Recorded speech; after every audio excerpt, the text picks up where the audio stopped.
మీ సొంత ఇంటి కలను నిజం చేసుకోండి. వడ్డీ లేకుండా ఎలాంటి లోన్ తీసుకోవాలో మీకోసమే ఈ webinar. Hello viewers, welcome back to our channel. ఈరోజు మనతో ఉన్నారు స్టాక్ మార్కెట్ అనలిస్ట్ అయిన సుందరం రెడ్డి గారు. సార్తో మాట్లాడతాం. Hi sir. సార్, నేను ఒక కేస్ స్టడీ చెప్తాను. ఫర్ ఎగ్జాంపుల్, నా ఏజ్ వచ్చేసి 20 నుంచి 30 మధ్యలో ఉంది అనుకుందాం. నా శాలరీ కూడా 35,000 నుంచి 50,000 మధ్యలో ఉంది అనుకుందాం. కానీ నా కళ ఏంటి అంటే, నేను ఒక కోటీశ్వరుడిగా చనిపోవాలి.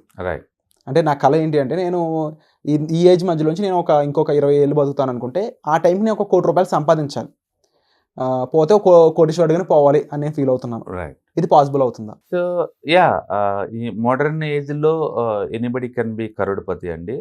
అండ్ ఆల్రెడీ ఎర్నింగ్స్ నేను మీరే చెప్తున్నారు, మంత్లీ యావరేజ్ మీద 50,000 వస్తాయని చెప్తున్నారు. అండ్ ఏజ్ కూడా 30-35 అంటున్నారు కదా. ఇంకా మీకు 20-25 ఇయర్స్ ఏజ్, వర్కింగ్ ఏజ్ ఉంది కాబట్టి డెఫినెట్ గా సేవ్ చేసుకోవచ్చు.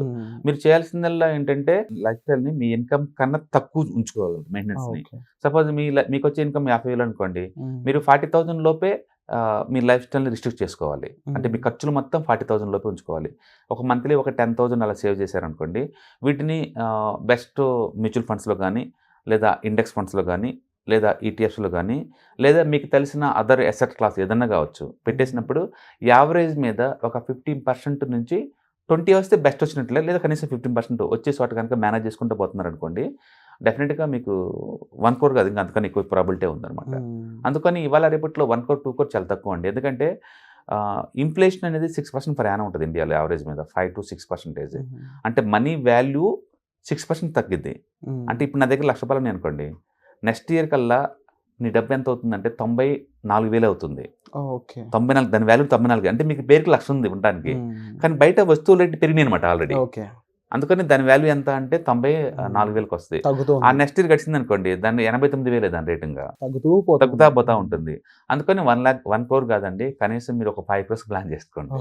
అందుకని 1 crore మీరు అనుకున్నంత బిగ్ అమౌంట్ కదా. ఇప్పుడు కూర్చొని అప్పటికి కోటి అనుకుంటున్నారేమో, అక్కడి నుంచి ఇక్కడ చూసామనుకోండి అది చాలా తక్కువ అమౌంట్. అందుకని better to plan around 5 crore.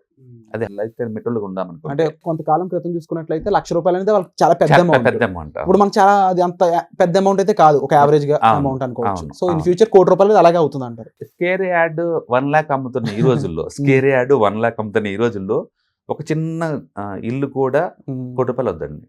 అందుకని మనీ అనేది 1 కోటి రూపాయలు నథింగ్ అనమాట. అలాగని చెప్పేసి ఇలా మెట్రోపాలిటన్ సిటీలో బతకాల్సిన అవసరం లేదండి.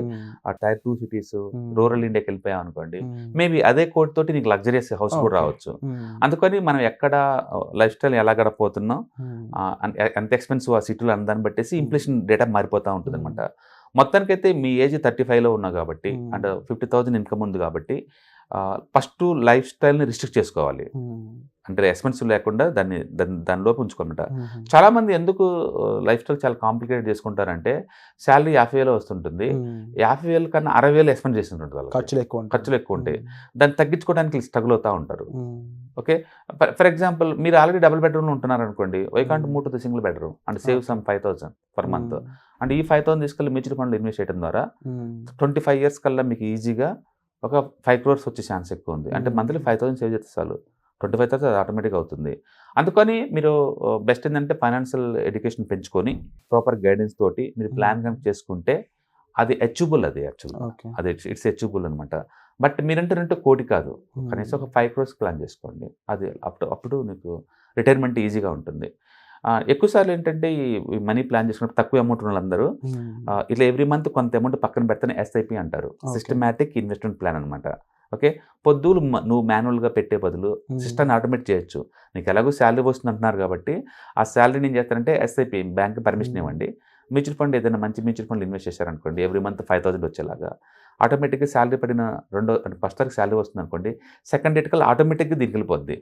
ఇప్పుడు మీ ఎట్టగా ఆ మనీతోటి మీరు సర్వే అవ్వాలి. ఇంకా ఇలా ఎవ్రీ మంత్ 5,000 మార్కెట్లోకి వెళ్తూ ఉంటుంది అనుకోండి, మార్కెట్ అప్ అండ్ డౌన్ అవుతా ఉంటుంది. ఓవర్ పీరియడ్ ఆఫ్ టైంలో ఇండియన్ గ్రోత్ అయితే 6-7% తగ్గదు అనమాట. అందుకని మ్యూచువల్ ఫండ్ ఇండస్ట్రీ ఈజీగా ఒక 20% లాస్, 20% తగ్గిస్తుంటుంది. సో అప్పుడు రిటైర్మెంట్ కల్లా వస్తుంది. ఆ రిటైర్మెంట్ వచ్చిన డబ్బుని మాత్రం మళ్ళీ SWP అంటారు, సిస్టమాటిక్ విత్డ్రాల్ ప్లాన్ అనమాట. మనం మాన్యువల్గా అమ్మే బదులు వాళ్ళకే చెప్తాం, మీరే అమ్మి ఎవ్రీ మంత్ నాకు ఇలా 2 లక్షలు 3 లక్షలు ఇచ్చేయండి అంటే వాళ్ళు ఇస్తూ ఉంటారు. అలా మిల్ల మీ అకౌంట్లో పడుతూ ఉంటాయి. ఈ మ్యూచువల్ ఫండ్లో కానీ లేదా స్టాక్ మార్కెట్లో ఉన్న బ్యూటీ ఏంటంటే, మీరు ఎంత సంపాదించుకున్నా సరే మీ tax 10%. Long term capital gain tax stock మార్కెట్లో 10% ఉంటుంది. అదే నువ్వు పర్సనల్గా నువ్వు వర్క్ చేసావు అనుకోండి, 15 lakh దాటింది అనుకోండి ఇండియాలో 30% వెళ్తాయి ట్యాక్స్లో. ఇంకా ఎక్కువైంది అనుకోండి సర్చార్జెస్ 42% పడతాయి. ఇంటూ 3 times ఇంటూ 4 times అవుతా ఉంటాయి. బట్ స్టాక్ మార్కెట్లో లాంగ్ టర్మ్ ఎంత నమ్మచ్చు, అన్లిమిటెడ్ ఇన్కమ్, మీకు పడే ట్యాక్స్ 10% పడుతుంది. అండ్ అలాగే ఇంకా ప్రాపర్గా మీరు చెప్పిన 5 crore ప్లాన్ చూసుకున్నట్లయితే ఇంకా ఎలాంటి స్టెప్స్ తీసుకోవడం ఇంపార్టెంట్ అంటారు, నెసెసిటీ అంటారు? నేను అదే అంటుంది, లైఫ్ స్టైల్ ఎలా గడపబడుతున్నారు, ఆ లైఫ్ స్టైల్ కాస్ట్ ఎంత అని ముందే మీ దగ్గర ఇన్ఫ్లేషన్ డేటా ఉండాలి. ఎంత ఎర్నింగ్ చేసే క్యాలిబర్ ఉందో మీకు డిసైడ్ అవ్వాలి. కాంపౌండ్ ఇంట్రెస్ట్ ఎంత కావాలనుకుంటున్నావో ముందే డిసైడ్ అవ్వాలి. అంటే దీన్ని మొత్తం రివ్యూ చేసుకుంటూ పోతండి ఎవ్రీ ఇయర్. నేను పెట్టాను కదా మ్యూచువల్ ఫండ్ అంటే ఎవ్రీ ఇయర్ 20 రావచ్చు, ఒక సంవత్సరంలో 60-70 రావచ్చు, ఒక సంవత్సరంలో 10% కూడా రావచ్చు. వీటన్నిటిని రీబ్యాలెన్స్ చేసుకుంటూ పోవచ్చు. అందుకని ఫైనాన్షియల్ అసెట్స్ ఏంటంటే నిరంతరం రీబ్యాలెన్స్ చేస్తూ ఉండాలి, రివ్యూ చేస్తూ ఉండాలి ఇయర్లీ కనీసం ఒకసారి.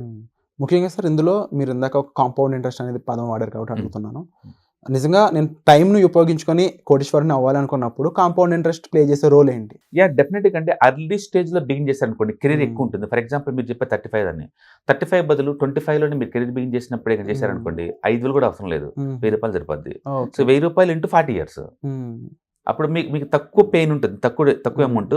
లాంగ్ టర్మ్ కాబట్టి కాంపౌండ్ ఇంకా బాగా పనిచేస్తుంది. ఇప్పుడు వారెన్ బఫెట్ టోటల్ సంపాదనలో ఇప్పుడున్నట్లు చూసుకుంటే అదంతా లాస్ట్ 10 years సంపాదించిందండి.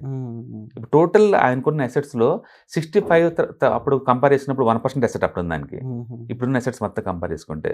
అంటే దాని మీనింగ్ ఏంటంటే కాంపౌండ్ ఏంటంటే లాస్ట్కి వచ్చే కొంది అమౌంట్లు ఎక్కువ అవుతూ ఉంటాయి.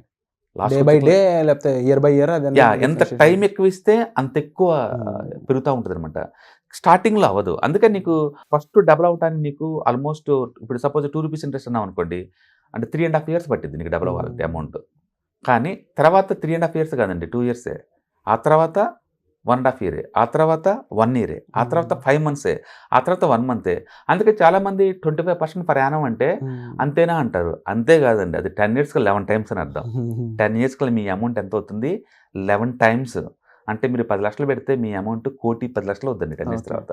That is the power of the 25%. That is power of compound. But ఇనిషియల్గా అయితే మాత్రం 3.5 years పట్టింది అది. బట్ 10 years 11 times అవుతుంది. That's the power of the compound and time value. So ఓవరాల్గా చూసుకున్నట్లయితే ఈ గోల్ అనే దాన్ని బట్టి మన ప్లానింగ్ అనేది ఉండాలి. రైట్. అందుకని మీకు కాంప్రహెన్సివ్ ఐడియా ఉండాలి. మీరు జర్నీ ఇప్పుడు స్టార్ట్ అయ్యారు, 0 స్టేజ్లో ఉన్నారు, మీరు హీరోగా మారాలనుకుంటున్నారు స్టేజ్కి. ఈ టోటల్ టైం ఎంత ఎక్కువ ఉంటే నీకు అంత advantage. Wonderful sir. Okay. So మన ఫైనాన్షియల్ ప్లానింగ్ వర్క్షాప్ ఏదైతే ఉందో ఇలాంటి ఎన్నో అంశాలని మీ దగ్గరికి తీసుకొస్తుంది అనమాట. నేను చెప్పినట్లు కేవలం 1 crore సంపాదించడం కాదు, అది 5 crores అయి ఉండొచ్చు, ఇంకా ఎక్కువ అయి ఉండొచ్చు. దాన్ని మీ పిల్లల కోసం అయి ఉండొచ్చు, లేకపోతే మీ రిటైర్మెంట్ ప్లానింగ్ అయి ఉండొచ్చు. ఈ లోపు మీరు అనుకుంటున్న గోల్స్, చిన్న చిన్న గోల్స్ అయినా లేకపోతే ఇల్లు, కార్, ఇలాంటి ఏ గోల్స్ అయినా సరే దాని ఫైనాన్షియల్ ఎడ్యుకేషన్తో ప్రాపర్గా మీట్ అవ్వచ్చు. బట్ దానికి సంబంధించిన కంప్లీట్ ఇన్ఫర్మేషన్ అనేది మీకు ఈ వర్క్షాప్లో లభిస్తుంది. సో ఈ వర్క్షాప్ తప్పకుండా మిస్ అవ్వకుండా ఎన్రోల్ చేసుకోండి, డిస్ప్లే అవుతున్న నెంబర్స్ కాల్ చేసి. Thank you so much sir. Thank you. Suman టీవీలో మీ పర్సనల్ అండ్ బిజినెస్ ప్రమోషన్స్ కోసం కింది నెంబర్కి కాంటాక్ట్ చేయండి.